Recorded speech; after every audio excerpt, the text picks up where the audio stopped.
Chukwu idima n'ịmara mma Chineke mo nara ekele mgbe niile Chineke me nara ekele mgbe niile asị Chukwu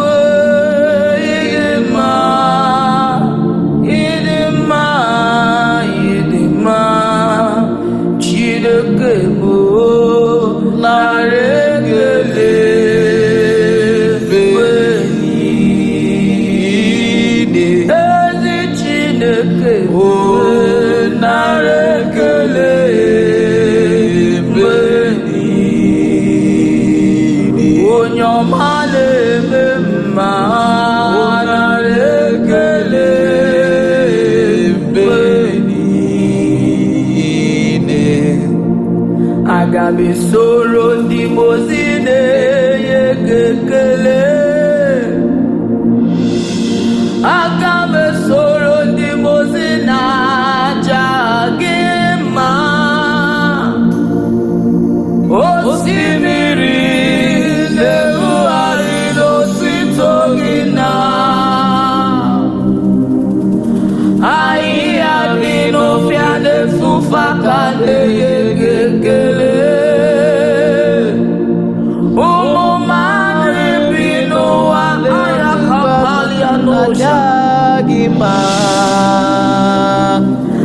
anyị na-asị imeela imeela imeela aga m esoro ndị mozi na-enye gị ekele aga m esoro ndị mozi na-aja gị mma osimiri na-erugharị n'otito gị na ahịhịa dị n'ọfịa na-efufe aka na-enye gị ekele ụmụ mmadụ bi n'ụwa na-efufe aka na-enye gị ekele anyị na-asị imeela imeela imeela ike dị n'ala ike dị n'ebe niile Jizọs karịa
iwe gatu onye ka gosi n'oyike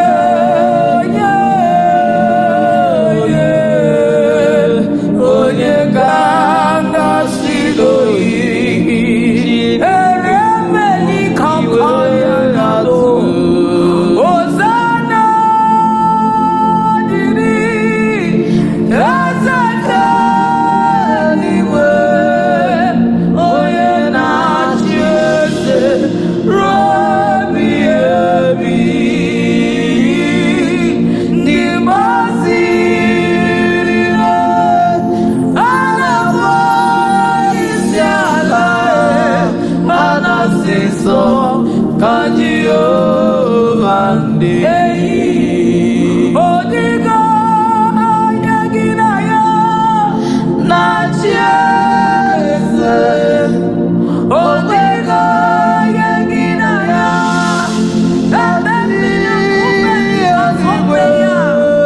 ọkaka ọkaka eze ihe ebube aha gị juru eluigwe juru asịrị m ikuku fee na nụrụ olu ya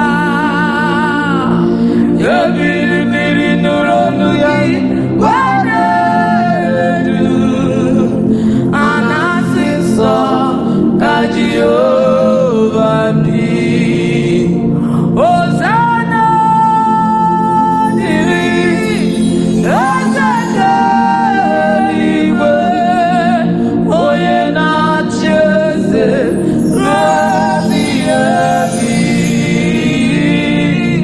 ndị ozi ziri a na-abụ isi ala a na-asị nsọ ka Jehova dị ijuru eluigwe jụwa ọ dịghị onye dị ka gị ijuru eluigwe jụwa ọ dịghị onye dị ka gị asị m ijuru eluigwe jụwa ọ dịghị onye dị ka gị ijuru eluigwe jụwa ọ dịghị onye dị ka gị ịlachi na anyị ịlachi onye ka ga-eji wetụnye ịlachi ijuru eluigwe jụwa ọ dịghị onye dị ka gị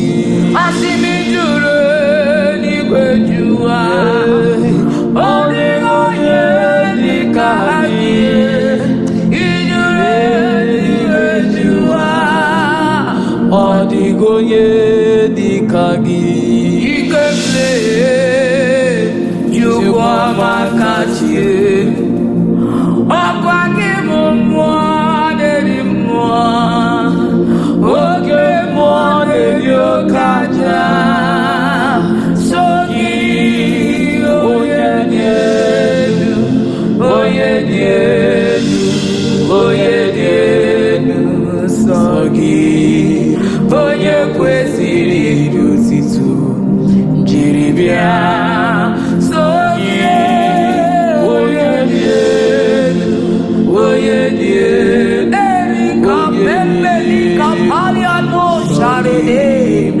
eriali kambeni azubrahan bevianosia jiri bịa ị na-agbanwe ọnwa eluigwe na-enye ọkwa gị bụ mmụọ na-eri mmụọ oke mmụọ na-eri oke aja so gị onye dị elu onye dị elu onye dị elu so gị onye kwesịrị ịdị otito jiri bịa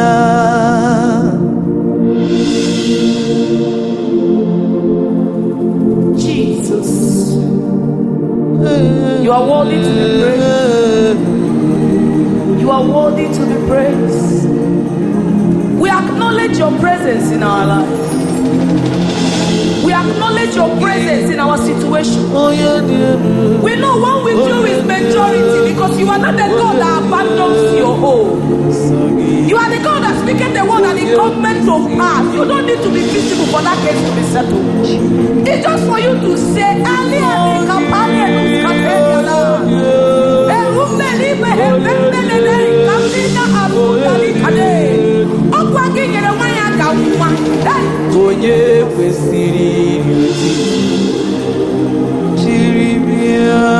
you are the King of Kings and the Lord of Lords. You are the Ancient of Days.